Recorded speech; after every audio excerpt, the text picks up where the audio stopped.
राजा चंद्रपाल के राज्य चंद्रपुर की प्रसिद्धि दूर दूर तक फैली हुई थी। राजा चंद्रपाल को हमेशा इस बात का डर सताता रहता था कि कहीं कोई दुश्मन बनकर धोखे से उनकी इकलौती पुत्री अनुपमा को कोई नुकसान न पहुंचा दे। इसी कारण राजा ने राजकुमारी के लिए महल में ही सारी सुख सुविधाओं का प्रबंध किया हुआ था। राजकुमारी अनुपमा की सेवा में कई दासियां थीं, लेकिन एक दासी मालती राजकुमारी के बेहद करीब थी। राजकुमारी मालती पर बहुत विश्वास करती थी और मालती हमेशा उनके साथ रहती थी। राजकुमारी अब बड़ी हो चुकी थी और अक्सर महल के बाहर की दुनिया के बारे में सोचती रहती थी। एक दिन मालती ने राजकुमारी से कहा, राजकुमारी, आज मैं आपके लिए राजमहल के पास वाले बाग से ताजे कच्चे करी और अमरूद तोड़कर लाई हूं। राजकुमारी ने जवाब दिया, मालती, महल के बाहर की दुनिया कितनी अलग होगी। सच में तुम्हें वहां जाने में कितना मजा आता होगा। हम तो कभी महल के बाहर गए ही नहीं। मालती, हमें महल के बाहर की दुनिया देखनी है।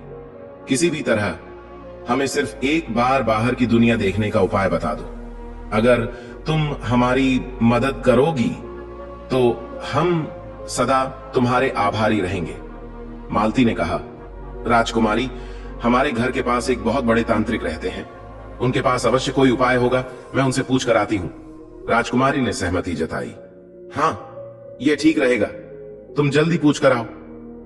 मालती महल से अपने घर पहुंची और अपनी मां के साथ तांत्रिक के पास गई। तांत्रिक ने कहा, इस कार्य के लिए हमें किसी और के शरीर की आवश्यकता होगी। यदि राजकुमारी मंत्र पढ़कर अपने जैसा रूप किसी और को देती है तो दोनों के शरीर और आत्मा अदल बदल जाएंगे। मालती ने कहा, आप मुझे वह मंत्र बता दीजिए, मैं राजकुमारी को बता दूंगी। मंत्र लेकर जब मालती अपनी मां के साथ लौट रही थी तो उसकी मां ने कहा, मालती, यही मौका है, तू राजकुमारी से अपने अपमान का बदला ले सकती है। क्या तुझे याद है, एक बार जब राजकुमारी की चुनरी तेरे कारण फट गई थी तो उसने तुझे कितनी डांट लगाई थी। अब तू राजकुमारी का रूप लेकर राजमहल में राज कर और उसे दासी बनाकर महल में काम करने देना। कोई तुझ पर शक नहीं करेगा, क्योंकि तू अब राजकुमारी अनुपमा बन चुकी होगी। मालती ने जवाब दिया, मां, मैं समझ गई, बस देखती जाओ, मैं राजकुमारी को क्या से क्या बना दूंगी। महल पहुंचकर मालती ने राजकुमारी अनुपमा को मंत्र दिया। राजकुमारी ने मंत्र पढ़कर मालती से अपना रूप बदल लिया। अब मालती राजकुमारी बन चुकी थी और अनुपमा दासी। दासी बनी अनुपमा ने कहा, मालती, अब तुम मेरा रूप ले चुकी हो। जब तक मैं महल के बाहर घूम कर ना आऊं, तुम ज्यादा किसी से बात मत करना, नहीं तो लोग तुम्हें पहचान लेंगे।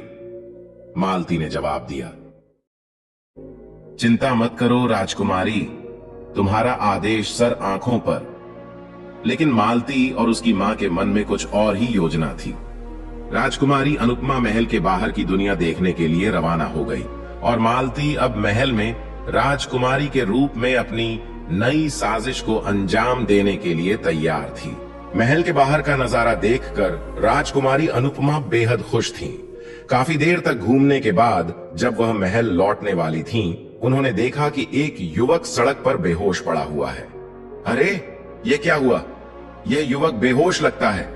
आसपास पानी की तलाश कर राजकुमारी ने कुछ पानी लाकर युवक के चेहरे पर छींटे मारे और उसे होश में लाने की कोशिश की। युवक को होश आने पर उन्होंने उसे पानी पीने के लिए दिया। राजकुमारी अनुपमा उस समय दासी के वेश में थीं, इसलिए युवक ने उन्हें एक साधारण महिला समझा। युवक ने कहा, आपका बहुत बहुत धन्यवाद, आपने मेरी जान बचाई। मैं नगर में घूमते घूमते थक गया था और अचानक चक्कर खाकर गिर गया। मेरा नाम राजकुमार सत्यजीत है। बहुत समय बाद अपने राज्य से निकलकर दूसरे राज्य में घूमने आया था, लेकिन लगता है कि थकावट के कारण मेरी तबीयत बिगड़ गई। क्या आप जानती हैं कि यहाँ आसपास कोई धर्मशाला या सराय है जहां मैं थोड़ा आराम कर सकूं? राजकुमारी ने थोड़ा झिझकते हुए कहा, मैं नहीं जानती।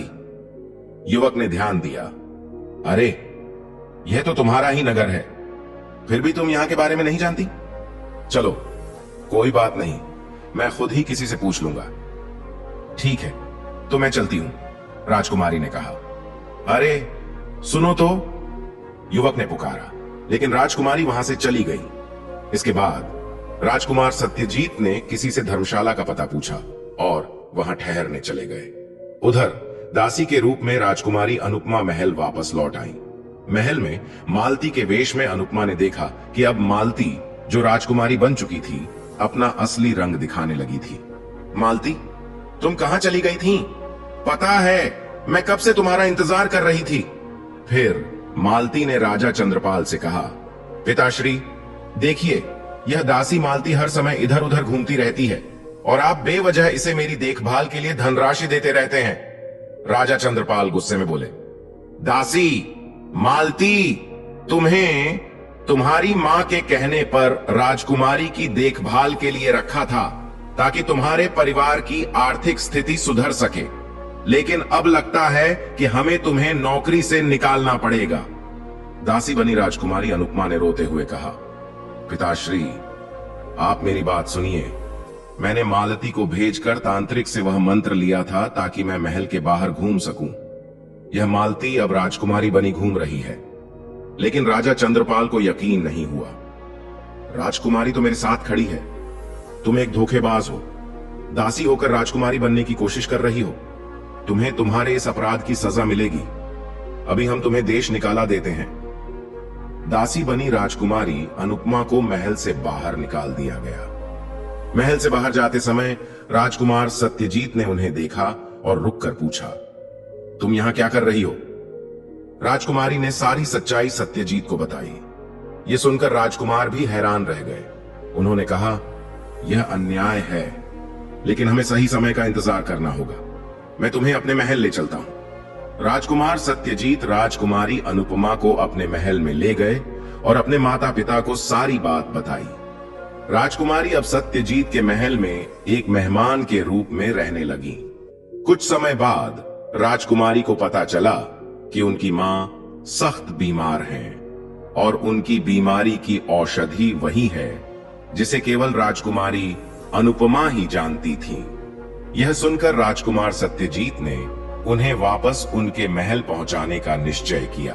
राजकुमार सत्यजीत ने तांत्रिक का पता लगा लिया था और उसे पकड़ लिया गया। उन्होंने महाराज से कहा, आप चिंता मत कीजिए, यह तांत्रिक आपकी बेटी को ठीक कर देगा और महारानी को भी कुछ नहीं होगा। तांत्रिक ने गिड़गिड़ाते हुए कहा, मुझे क्षमा कर दीजिए महाराज, इस लड़की ने मुझसे वह मंत्र मांगा था। मुझे नहीं पता था कि यह उसका दुरुपयोग करेगी।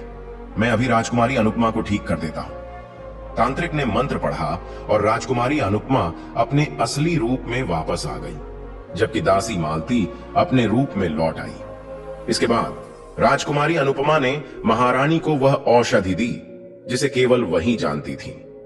औषधि के सेवन से महारानी की तबीयत में सुधार होने लगा। महाराज चंद्रपाल ने गुस्से में दासी मालती से कहा, तुमने जो किया उसके लिए तुम्हें सजा दी जाएगी। तुम्हें और तुम्हारे माता पिता को इस राज्य से निकाला जाता है। अब तुम्हें किसी भी राज्य में शरण नहीं मिलेगी। तुम दर दर की ठोकरें खाने के लिए विवश हो जाओगी। राजकुमारी अनुपमा ने कहा, पिताश्री, हमें क्षमा कर दीजिए, यह सब हमारी गलती के कारण हुआ। अगर हमने महल से बाहर जाने का विचार न किया होता तो यह सब न होता। फिर उन्होंने आगे कहा, पिताश्री, राजकुमार सत्यजीत ने हमारी बहुत मदद की है। हम इतने दिनों तक उनके महल में पूरी हिफाजत से रहे हैं। महाराज चंद्रपाल ने राजकुमार सत्यजीत से कहा, आज आपने हमारी बेटी की बहुत मदद की है। हम अपनी बेटी अनुपमा का हाथ आपके हाथ में सौंपना चाहते हैं, अगर आपको यह प्रस्ताव स्वीकार हो। राजकुमार सत्यजीत और राजकुमारी अनुपमा एक दूसरे को पसंद करते थे। परिवार की सहमति से शुभ मुहूर्त में उनका विवाह धूमधाम से संपन्न हुआ। दोनों खुशी खुशी अपना जीवन बिताने लगे। दासी मालती को अपने अपराधों की सजा मिल गई। उसे किसी भी राज्य में जगह नहीं मिली। हारकर वह एक छोटे से गांव में बस गई और वहां गरीबी में अपना जीवन बिताने लगी। दोस्तों, कहानी कैसी लगी कमेंट करके जरूर बताइए और वीडियो को लाइक और चैनल को सब्सक्राइब करके बेल आइकन पर प्रेस कर लीजिए, जिससे आप प्राचीन कथाओं और कहानियों से जुड़े रहे। ओम नमः शिवाय।